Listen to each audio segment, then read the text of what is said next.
Wassamiria va vous parler aujourd'hui des addictions.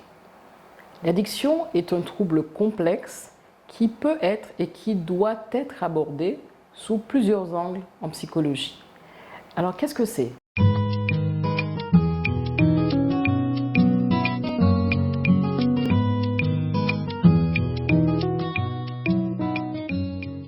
C'est une compulsion.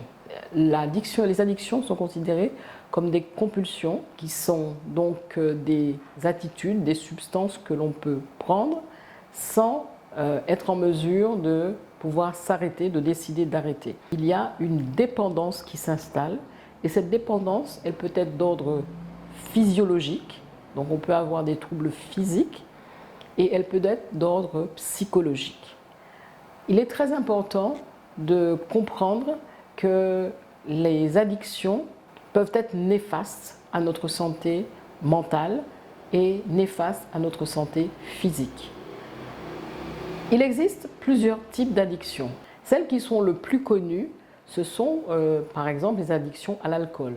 Bien que l'alcool étant une activité socialement acceptée est moins identifiée comme étant une addiction. Mais on vous parle de personnes qui sont alcooliques, donc des personnes qui ont du mal à s'arrêter de boire de l'alcool. C'est l'une des addictions qui paraît être la moins inquiétante du fait de cette reconnaissance sociale, de prendre un verre entre amis, etc. Il y a d'autres addictions qui sont plus connues. Alors, les personnes qui parlent de cette addiction-là parlent de drogue. Et là, on a des substances qui sont des substances comme de la cocaïne, du crack et d'autres substances comme le LSD, comme dans tout ce qui est hypnotique et tout ce qui est des stimulants comme les amphétamines par exemple. Donc toute cette catégorie de substances qui sont prises sont souvent, les personnes dans le langage courant parlent de prise de drogue et sont plus enclines à le considérer comme des addictions. Alors ce sont les addictions qui sont les plus connues et qui répondent aussi à toutes les indications que l'on peut faire en termes d'analyse et en termes de thérapie qui peuvent être mises en place. Mais vous avez aussi une autre catégorie, d'autres catégories d'addictions qui sont de plus en plus fréquentes. Et depuis les années 2000, on en parle énormément. Ce sont toutes les addictions qui sont liées à Internet, qui sont liées aux réseaux sociaux, qui sont liées aux jeux en ligne, qui sont de plus en plus problématiques parce qu'on constate les perturbations, particulièrement au niveau des enfants et des adolescents, sur les comportements, sur les résultats scolaires qui sont de plus en plus présents. Mais il existe aussi des addictions aux jeux, par exemple auprès des adultes. On peut constater des addictions aux jeux. Vous avez aussi des addictions aux achats compulsifs, ce qu'on appelle les achats compulsifs, donc des gens qui vont aller faire des achats et qui vont dépenser, qui vont acheter des choses dont ils n'ont absolument pas besoin. Vous avez des personnes qui ont des addictions, qui sont des addictions au sexe par exemple, de plus en plus avec toute la consommation de pornographie, etc. Donc il y a ces addictions qui sont présentes. Vous avez aussi des addictions alimentaires, donc tout ce qui est autour de l'anorexie, de la boulimie. Il y a toute cette palette d'addictions qui sont à traiter de la même manière. On peut avoir différentes manières d'expliquer ces addictions. L'une des théories qui est la plus connue, qui est donc la théorie de la récompense. Ça veut dire quoi? Ça veut dire que dans notre cerveau, il y a un mécanisme, un système qui déclenche un certain plaisir quand on prend une substance, quand on a un comportement, comme tout ce que je viens de décrire. Vous avez donc ce plaisir que vous ressentez en prenant cette substance, en ayant ce comportement. Donc c'est la théorie de la récompense. Et vous avez donc aussi une théorie qui est celle qui est plus comportementale, et où il y a une habitude qui s'installe. Et plus vous prenez la substance, plus vous avez envie d'en prendre et plus vous voulez augmenter la consommation. Parce qu'il y a comme une habitude, il y a une habitude qui s'installe, mais surtout une tolérance qui s'installe au produit ou au comportement. Et la personne a besoin d'augmenter la quantité de substances qu'elle doit prendre pour obtenir le résultat qu'elle a eu à la première prise. Vous avez aussi des théories qui sont des théories beaucoup plus psychanalytiques, des théories qui sont plus psychodynamiques, qui vont toucher des aspects du développement de la personne.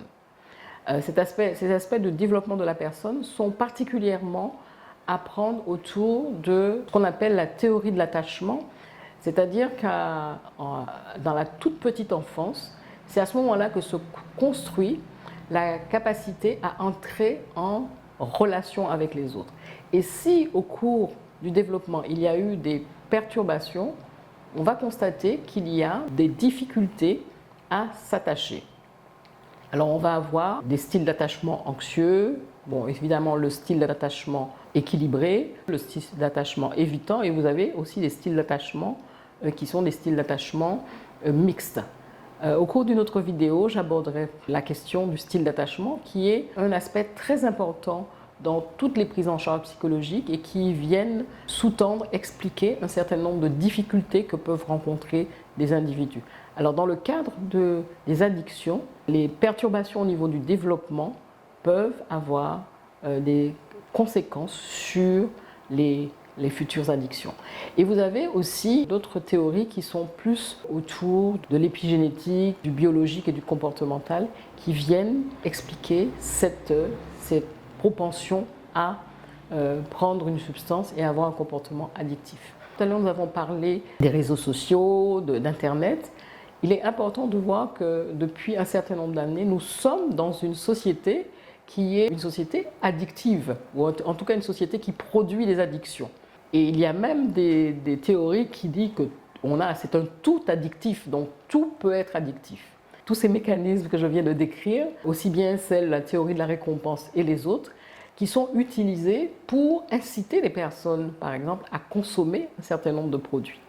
Et par exemple, dans les publicités sont faites de telle manière qu'elles induisent des possibilités pour que la personne consomme.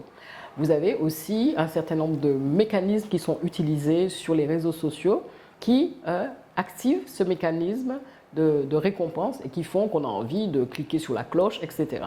Donc on est dans une société qui connaît bien ce type de fonctionnement et qui amène les individus à être addictifs. Mais beaucoup d'individus qui sont dans cette configuration-là ne développent pas de comportement addictif.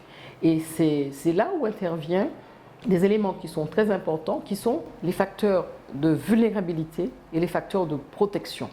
Et ces facteurs de vulnérabilité et ces facteurs de protection peuvent être individuels, donc propres à l'individu, propres à son épigénome, propres à son éducation, propres à l'environnement dans lequel il évolue. Et vous avez des facteurs de vulnérabilité, des facteurs de protection qui sont beaucoup plus larges, qui sont plus liés à l'environnement, qui sont liés au groupe, qui permettent aux individus soit d'être plus sensibles, accessibles à des addictions ou qui peuvent être protégés de certaines addictions.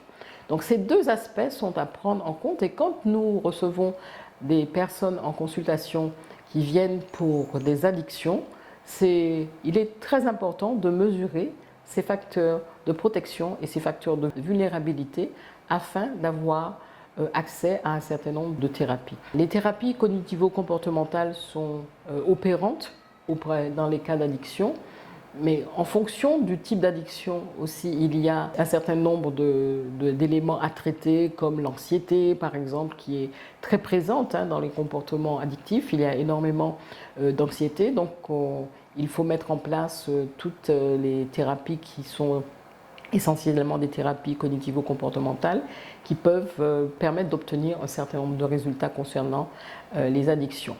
Mais évidemment, ce sont des troubles, comme je l'ai dit tout au début, qui sont extrêmement complexes, qui nécessitent qu'il y ait un environnement qui soit très soutenant, qui soit accompagnant. Et évidemment, il est très important que la personne qui a ces comportements addictif soit consciente de ce qui se passe, des aspects néfastes pour sa santé physique, mentale et pour tous les désagréments sociaux qui peuvent en résulter, et pour qu'elle puisse être partie prenante de cette prise en charge qui lui est proposée. Donc la personne doit être vraiment volontaire pour la prise en charge. C'est un point de départ essentiel.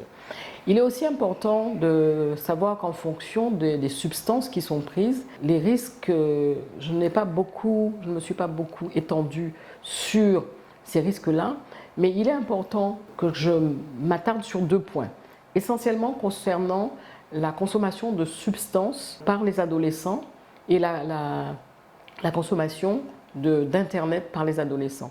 Parce que le risque est très important sur leur développement cérébral, sur le développement de leur cognition, le développement de leur pensée, le développement de leur personnalité. Et on peut avoir des risques qui sont des risques très importants, comme par exemple le risque de développer une schizophrénie quand on consomme du cannabis, par exemple. Donc ce sont des éléments sur lesquels je ne vais pas m'attarder, mais qui peuvent être l'objet de questions-réponses dans un cadre différent et pour lesquels Roi Samiria pourra vous accompagner. Roi Samiria vous remercie. À bientôt.